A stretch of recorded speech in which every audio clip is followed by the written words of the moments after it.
Good morning, children. In our previous class, we were discussing about reproduction in plants. What is reproduction? It is the process of production of its own kind for the continuation of species. It is called reproduction. And we had already discussed that there are two types of reproduction in plants. That is asexual reproduction and sexual reproduction. And the term sexual means what? It involves the fusion of sex cells, or you can say gametes, while asexual means without involving fusion of gametes. That is, there is no fusion of gametes in case of asexual reproduction. And children, we already discussed that in asexual reproduction, new plants are formed without the production of seeds or spores, and it takes place in following ways. That is, by budding,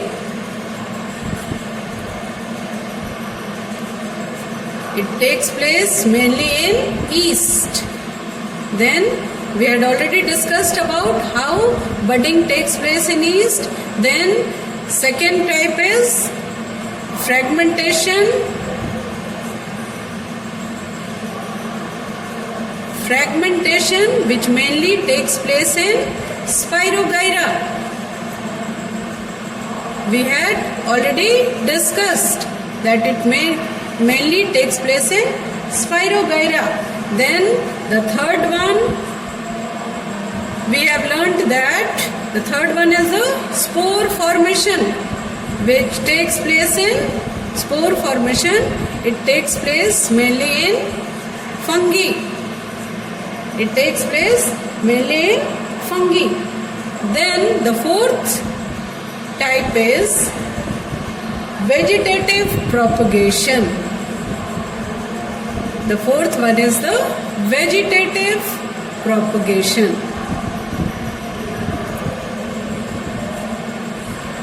Now children, we will learn about how vegetative propagation takes place with the help of the stem, leaves, roots, buds, etc. Now, first of all, we will know what is vegetative propagation. In this type, what happens? The reproduction takes place through the vegetative parts of the plant. The reproduction takes place with the help of the vegetative parts of the plant. That's why it is known as vegetative propagation. As in case of stem, it mainly takes place in, examples are in rose, in sugarcane, in potato, ginger, etc. Okay? And vegetative propagation in case of leaves, it mainly takes place with the help of, it is an example of bryophyllum. Here the reproduction takes place, vegetative propagation takes place with the help of leaves in case of bryophyllum, and roots also. In case of roots, it mainly takes place in sweet potato,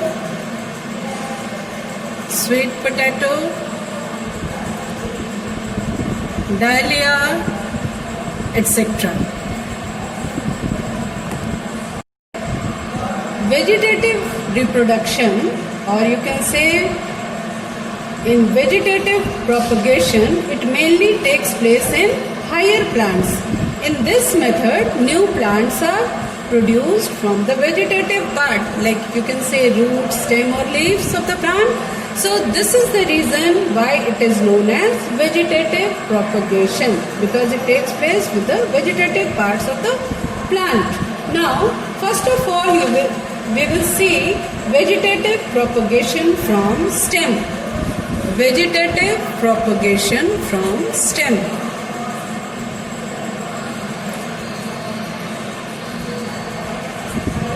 Propagation from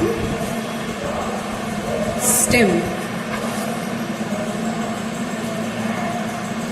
children, to know vegetative propagation in stem, first of all, we will do a very simple activity. Okay, we will do an activity. What is the activity? Simply you have to cut a branch of rose. Okay, you have to cut a branch of rose with a node. Suppose that this is a branch of rose with nodes. Okay, and after cutting this you can say that this piece of branch is known as cutting. It is known as cutting. And what you have to do, you have to bury the cutting in the soil. You have to bury the cutting in the soil. Then you know very well that what is node? A node is a part of the stem, or you can say a branch in which, or you can say a branch is the portion from which a node is a portion from which the leaf arises. Okay, and what you have to do, you have to after that you have to water the cutting every day. Okay, you have to water the cutting every day, and you have to observe its growth. Okay, after that you will see that how many days it takes the roots to come out from this, the shoots to come out from the nodes. Okay, and then you will, same activity you can do with the help of potato also. Okay, same activity you can do with the help of potato also. What you have to do, you have to take a fresh potato. Okay, fresh potato you have to take, and you will see some scars on it. If you will observe the potato with the help of a magnifying glass, see here in your book it is given.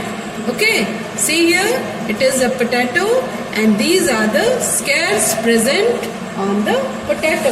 And when you will observe it with the help of a magnifying glass, you will find that there are some buds in them, and these scars are called eyes of the potato. See here, these scars are known as the eyes of the potato. And what you have to do, you have to cut a few pieces of potato, each with an eye. Okay, you have to cut the pieces of potato, and you have to see that the piece is present along with the scars, along with the eyes. Okay, and then you will find that, and you have to bury the same pieces of potato which is having eye on them. You have to bury the same in the soil, and water the pieces regularly for few days. Then you will see that roots are coming from the lower portion, that is, roots develops inside the soil, whereas the shoots start coming out in the opposite direction of the soil, that is above, in the above direction.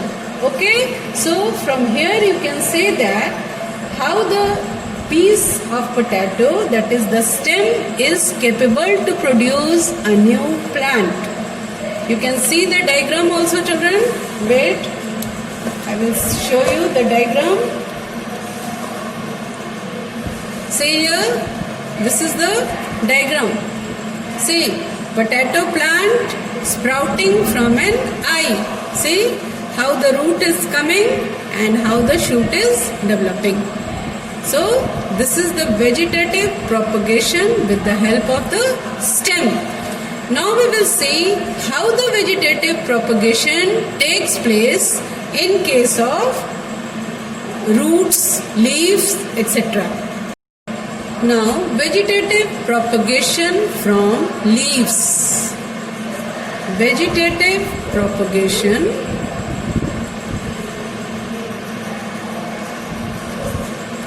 from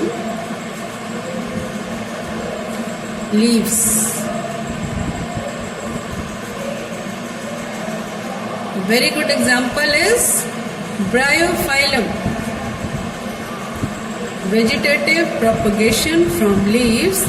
Example is bryophyllum. So, and yes, children, one more thing, that vegetative propagation from stem we had discussed in rose plant, in potato, then it is also observed in ginger, turmeric and many all things which propagates through stem.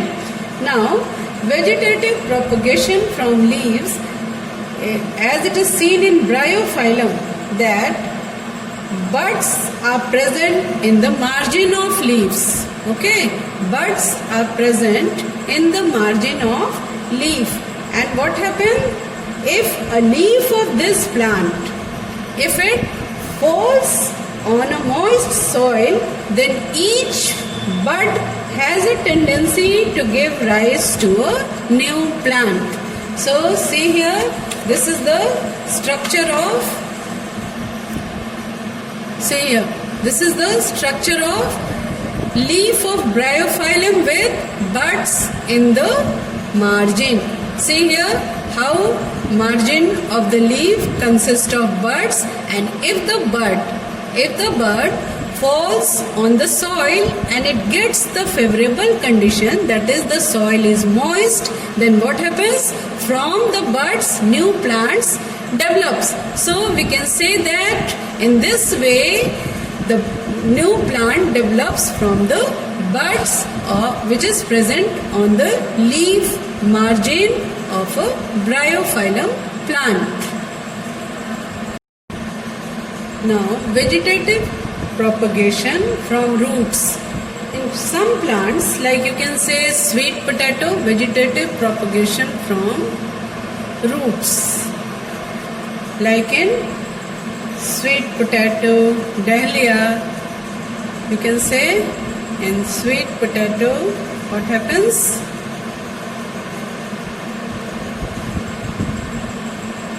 Here, in case of sweet potato and dahlia, they use their roots for asexual reproduction. Okay, and some trees such as poplar, you can say, they sends new stem from their roots, and in time what happens? An entire grove of trees may grow from the original tree. So this is the only, you just have to know what are the examples of vegetative reproduction from roots. Dahlia, sweet potato, all these are examples of vegetative propagation through roots. Now we will know what are the advantages of vegetative propagation. What are the advantages of vegetative propagation? Vegetative propagation. What are the advantages of vegetative propagation? Now children, you know very well that plants which are produced by this method, it takes less time to grow. It takes less time to grow. It takes less time to grow, because they bear flower and fruits earlier than the plants produced from seeds. That's why it takes less time in comparison to that of the sexual reproduction to produce. Now, the new plants are exact copies of the mother plant, that is parent plant. The new plants are exact copy of the parent plant, and they also have some desirable characters as those of the parent plant. So these are exact copies of the parent plant. Copies of the parent plant. It takes, first advantage is that it takes less time to grow. Why it takes less time to grow? You know very well that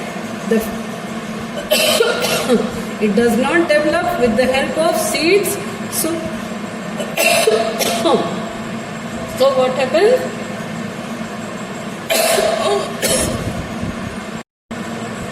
The first advantage of vegetative propagation is that the new plants produced by vegetative propagation takes much less time to grow and bear flowers as compared to the plants grown from seeds, because there is no use of seed germination and all these things. So what happens? The vegetative propagation takes place very less time in comparison to that of the sexual reproduction. Then the second advantage is that first one is it takes very less time.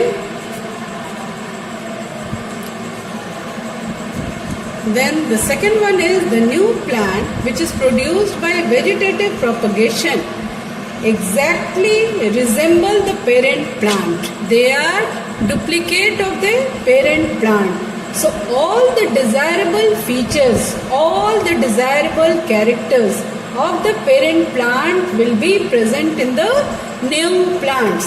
So whatever desirable characters which is present in the parent plant will be present in the new plant. So because they exactly resemble. Why they exactly resemble to the parent plant? Because here no two individuals are involved. Only single individual is involved for carrying on vegetative propagation. So the characters is exactly the same as that of the parent plant. And plants, the third advantage is that plant which is propagated through vegetative propagation, it needs less attention than plants which grown from the seeds. So it requires less attention. It requires less attention than that of the plants which grow from the seeds. So these are the advantages of vegetative propagation. Now there is some disadvantage also of the vegetative propagation, that if suppose that the parent plant is suffering from some diseases, then if they will be the exact copy, the new plants will be the exact copy of the parent plants, then what will happen? That these new plant will also suffer from the same disease as the parent plant is suffering, because they are the exact copies. So this is the disadvantage of vegetative propagation, that if some disease is there in the parent plant, then it is always transferred in the new plant. Now children, we will learn about sexual reproduction. What is sexual reproduction? Children, we have learned earlier the structure of a flower. You know what are the different parts of a flower? The stamens are the male part of a flower. That is, you know that very well that the flowers are the reproductive parts of a plant. You know very well that the flowers are the reproductive parts of a plant, and the stamens are the male reproductive part. Flower is the reproductive part of a plant. Okay, and stamen is the male part of a flower. You know very well. And the pistil is the female part of a flower. So these are the male and female part of a flower.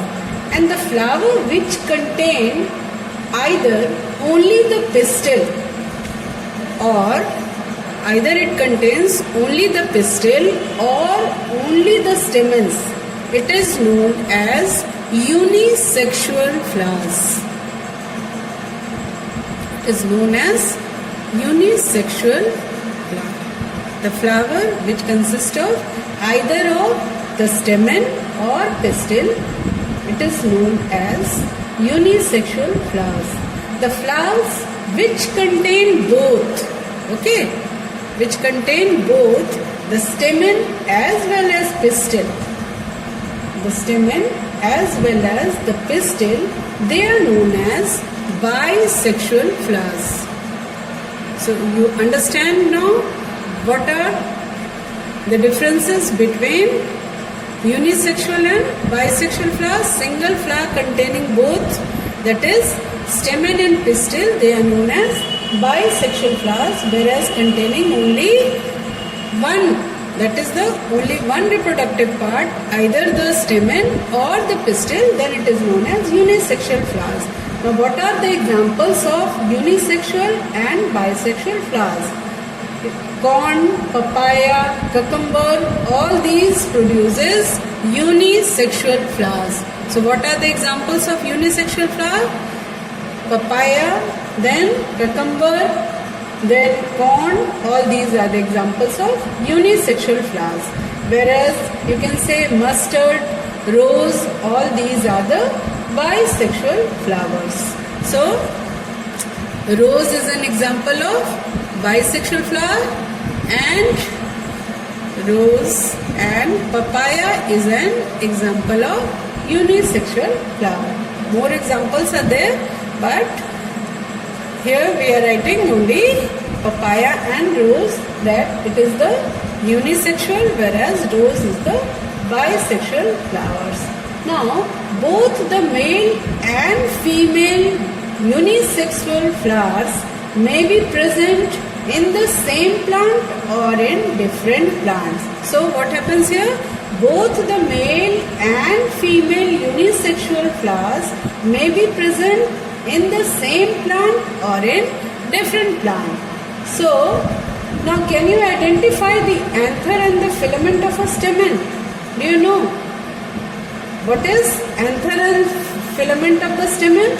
The portion which is containing the pollen grain is known as the anther, and they produces male gamete, whereas a pistil, you know very well that it consists of, pistil consists of the ovary, style and stigma, and the ovary contains one or more ovules. The ovary contains one or more ovules, and the female gamete or the egg is formed in an ovule. So what happens? Pistil consists of ovary, style and stigma, and ovary consists what? It consists of ovules, and the female gamete or the egg is formed in the ovules. So where are the female gamete formed? It is formed in an ovule. In sexual reproduction, what happens? Male and female gamete fuse to form a zygote. So once again, let me repeat. Anther contains pollen grain which produces male gamete. Anther produces pollen grain which produces male gamete. Okay? And a pistil consists of ovary, style and stigma. And the ovary contains the ovule. Ovary contains the ovule. It may be one or more. Okay? Then the female gamete of the egg is formed in an ovule. So, in sexual reproduction, a male and female gamete fuses to form a zygote. Now, pollination. What is pollination?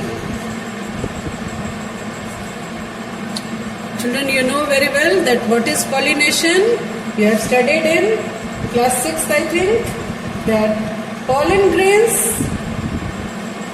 Now we will know that what are the pollen grains. It is having a tough protective coat which prevents them from drying up. Suppose that this is a pollen grain, then it is having tough protective coat to protect it from drying up. Since pollen grains are light, they can be carried by wind, they can be carried by water, all these things, because they are lighter. So insects visit flowers and carry away pollen on their bodies. So some of the pollen lands on the stigma of a flower of the same kind. What happens? Some of the pollen grains lands on the stigma of a flower of the same kind. Then the transfer of pollen grains from the anther to the stigma. You know very well that it is known as pollination. The transfer of pollen grains from the anther to the stigma is known as pollination. And if the pollen lands on the stigma of the same flower, then it is called self-pollination.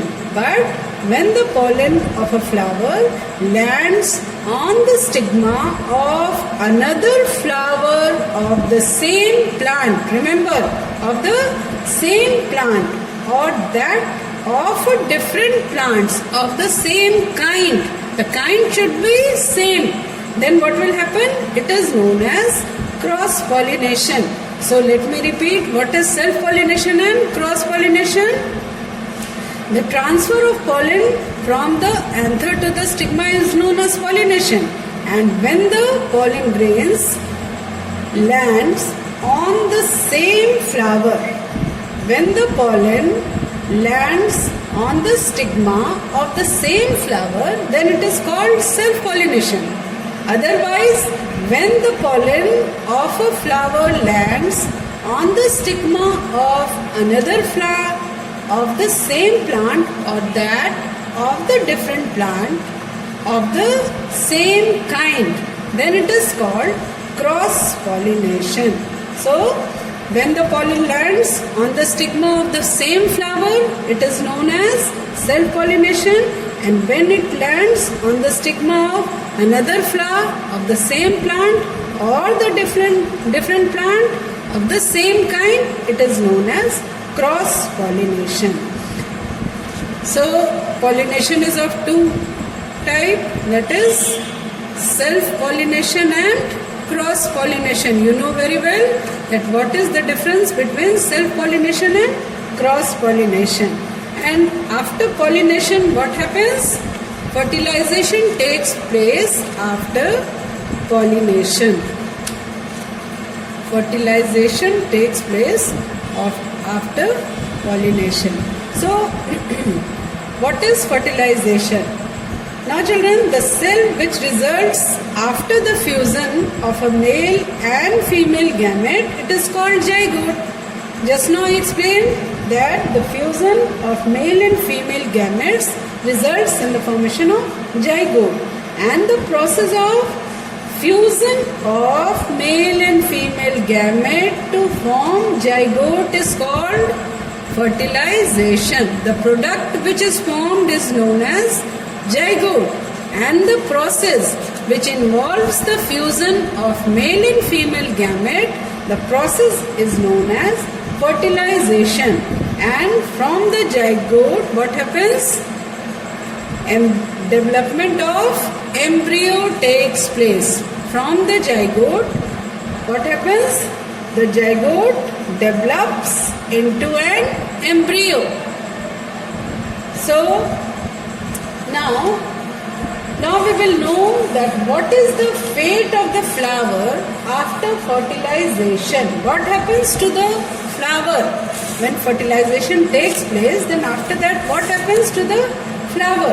After fertilization, the sepals, the petals, the stamen, the stigma, all these things usually dry up and fall off. They dry and fall down.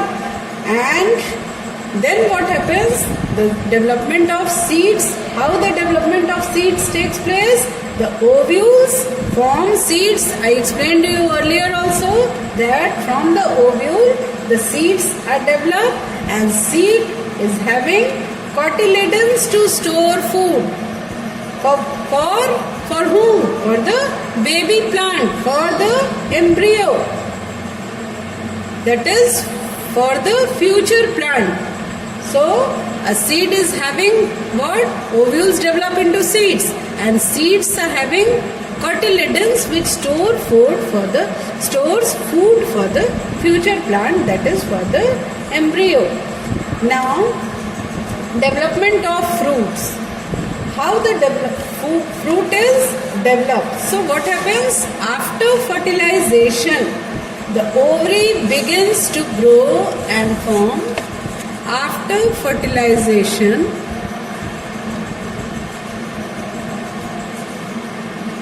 the ovary begins to grow and form fruits. So we can define the fruit as a mature ovary, or we can define the fruits as an mature ovary or ripened ovary also. As a mature fruit can be defined as a mature ovary.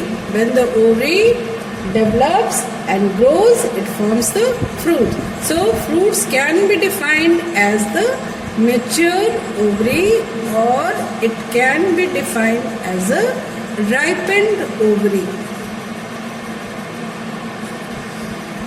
So now the fruits may be, you know very well that it may be juicy, like mango, oranges, lychee, all these are the juicy fruit, and they may have some hard and woody seeds, like you can say in almond, in walnut. All these are having hard and the woody seeds. Now children, after that, germination of seeds. So what happens? The seeds, when get the favorable condition, then they germinates to form a seedling, and that grows into a new plant. When the seeds get suitable condition, that is favorable condition, then it germinates, starts germinating and form seedlings. That seedlings grow into a new plant. That seedlings grow into a new plant after the germination of seeds. Okay children, that's all for today.